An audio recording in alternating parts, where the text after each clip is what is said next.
वल्लभभाई झावेरभाई पटेल, जन्म 31 अक्टूबर 1875, मृत्यु 15 दिसंबर 1950, जो सरदार पटेल के नाम से लोकप्रिय थे, एक भारतीय राजनीतिज्ञ थे। उन्होंने भारत के पहले उप प्रधानमंत्री के रूप में कार्य किया। वे एक भारतीय अधिवक्ता और राजनेता थे, जो भारतीय राष्ट्रीय कांग्रेस के एक वरिष्ठ नेता और भारतीय गणराज्य के संस्थापक पिता थे, जिन्होंने स्वतंत्रता के लिए देश के संघर्ष में अग्रणी भूमिका निभाई और एक एकीकृत, स्वतंत्र राष्ट्र में अपने एकीकरण का मार्गदर्शन किया। भारत और अन्य जगहों पर उन्हें अक्सर हिंदी, उर्दू और फारसी में सरदार कहा जाता था, जिसका अर्थ है प्रमुख। उन्होंने भारत के राजनीतिक एकीकरण और 1947 के भारत-पाकिस्तान युद्ध के दौरान गृह मंत्री के रूप में कार्य किया। जीवन परिचय। पटेल का जन्म नडियाद, गुजरात में एक लेवा पटेल, पाटीदार जाति में हुआ था। वे झवेरभाई पटेल एवं लाडबा देवी की चौथी संतान थे। सोमाभाई, नरसिंहभाई और विट्ठलभाई उनके अग्रज थे। उनकी शिक्षा मुख्यतः स्वाध्याय से ही हुई। लंदन जाकर उन्होंने बैरिस्टर की पढ़ाई की और वापस आकर अहमदाबाद में वकालत करने लगे। महात्मा गांधी के विचारों से प्रेरित होकर उन्होंने भारत के स्वतंत्रता आंदोलन में भाग लिया। बारडोली सत्याग्रह। भारतीय स्वाधीनता संग्राम के दौरान वर्ष 1928 में गुजरात में हुआ एक प्रमुख किसान आंदोलन था, जिसका नेतृत्व वल्लभभाई पटेल ने किया। उस समय प्रांतीय सरकार ने किसानों के लगान में 30% तक की वृद्धि कर दी थी। पटेल ने इस लगान वृद्धि का जमकर विरोध किया। सरकार ने इस सत्याग्रह आंदोलन को कुचलने के लिए कठोर कदम उठाए, पर अंततः विवश होकर उसे किसानों की मांगों को मानना पड़ा। एक न्यायिक अधिकारी ब्लूमफील्ड और एक राजस्व अधिकारी मैक्सवेल ने संपूर्ण मामलों की जांच कर 22% लगान वृद्धि को गलत ठहराते हुए इसे घटाकर 6.03% कर दिया। इस सत्याग्रह आंदोलन के सफल होने के बाद वहां की महिलाओं ने वल्लभभाई पटेल को सरदार की उपाधि प्रदान की।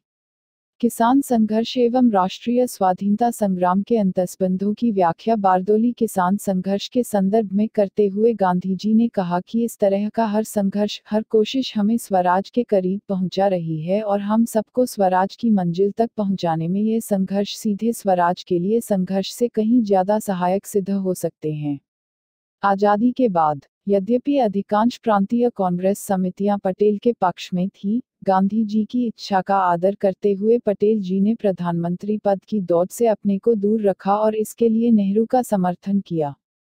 उन्हें उप प्रधानमंत्री एवं गृह मंत्री का कार्य सौंपा गया, किंतु इसके बाद भी नेहरू और पटेल के संबंध तनावपूर्ण ही रहे। इसके चलते कई अवसरों पर दोनों ने ही अपने पद का त्याग करने की धमकी दे दी थी। गृह मंत्री के रूप में उनकी पहली प्राथमिकता देसी रियासतों, राज्यों को भारत में मिलाना था। इसको उन्होंने बिना कोई खून बहाए संपादित कर दिखाया। केवल हैदराबाद स्टेट के ऑपरेशन पोलो के लिए उनको सेना भेजनी पड़ी। भारत के एकीकरण में उनके महान योगदान के लिए उन्हें भारत का लौह पुरुष के रूप में जाना जाता है। सन 1950 में उनका देहांत हो गया।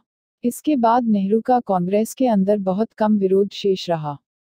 गांधी, नेहरू और पटेल। गांधीजी, पटेल और मौलाना आजाद 1940। स्वतंत्र भारत के प्रथम प्रधानमंत्री पम। नेहरू व प्रथम उप प्रधानमंत्री सरदार पटेल में आकाश पाताल का अंतर था। यद्यपि दोनों ने इंग्लैंड जाकर बैरिस्टरी की डिग्री प्राप्त की थी, परंतु सरदार पटेल वकालत में पम नेहरू से बहुत आगे थे तथा उन्होंने संपूर्ण ब्रिटिश साम्राज्य के विद्यार्थियों में सर्वप्रथम स्थान प्राप्त किया था। नेहरू प्रायः सोचते रहते थे, सरदार पटेल उसे कर डालते थे। नेहरू शास्त्रों के ज्ञाता थे, पटेल शस्त्रों के पुजारी थे। पटेल ने भी ऊंची शिक्षा पाई थी, परंतु उनमें किंचित भी अहंकार नहीं था। वे स्वयं कहा करते थे, मैंने कला या विज्ञान के विशाल गगन में ऊंची उड़ानें नहीं भरी। मेरा विकास कच्ची झोपड़ियों में गरीब किसान के खेतों की भूमि और शहरों के गंदे मकानों में हुआ है। पम नेहरू को गांव की गंदगी तथा जीवन से चिढ़ थी। पम नेहरू अंतर्राष्ट्रीय ख्याति के इच्छुक थे तथा समाजवादी प्रधानमंत्री बनना चाहते थे। देश की स्वतंत्रता के पश्चात सरदार पटेल उप प्रधानमंत्री के साथ प्रथम गृह, सूचना तथा रियासत विभाग के मंत्री भी थे। सरदार पटेल की महानतम देन थी 562 छोटी बड़ी रियासतों का भारतीय संघ में विलीनीकरण करके भारतीय एकता का निर्माण करना। विश्व के इतिहास में एक भी व्यक्ति ऐसा न हुआ जिसने इतनी बड़ी संख्या में राज्यों का एकीकरण करने का साहस किया हो। 5 जुलाई 1947 को एक रियासत विभाग की स्थापना की गई थी। एक बार उन्होंने सुना कि बस्तर की रियासत में कच्चे सोने का बड़ा भारी क्षेत्र है और इस भूमि को दीर्घकालिक पट्टे पर हैदराबाद की निजाम सरकार खरीदना चाहती है। उसी दिन वे परेशान हो उठे। उन्होंने अपना एक थैला उठाया, वी.पी. मेनन को साथ लिया और चल पड़े। वे उड़ीसा पहुंचे, वहां के 23 राजाओं से कहा, कुएं के मेघ मत बनो, महासागर में आ जाओ। उड़ीसा के लोगों की सदियों पुरानी इच्छा कुछ ही घंटों में पूरी हो गई। फिर नागपुर पहुंचे, यहाँ के 38 राजाओं से मिले। इन्हें सैल्यूट स्टेट कहा जाता था, यानी जब कोई इनसे मिलने जाता तो तोप छोड़कर सलामी दी जाती थी। पटेल ने इन राज्यों की बादशाहत को आखिरी सलामी दी। इसी तरह वे काठियावाड़ पहुंचे। वहां 250 रियासतें थीं। कुछ तो केवल 20-20 गांव की रियासतें थीं। सबका एकीकरण किया। एक शाम मुंबई पहुंचे, आसपास के राजाओं से बातचीत की और उनकी राजसत्ता अपने थैले में डालकर चल दिए। पटेल पंजाब गए।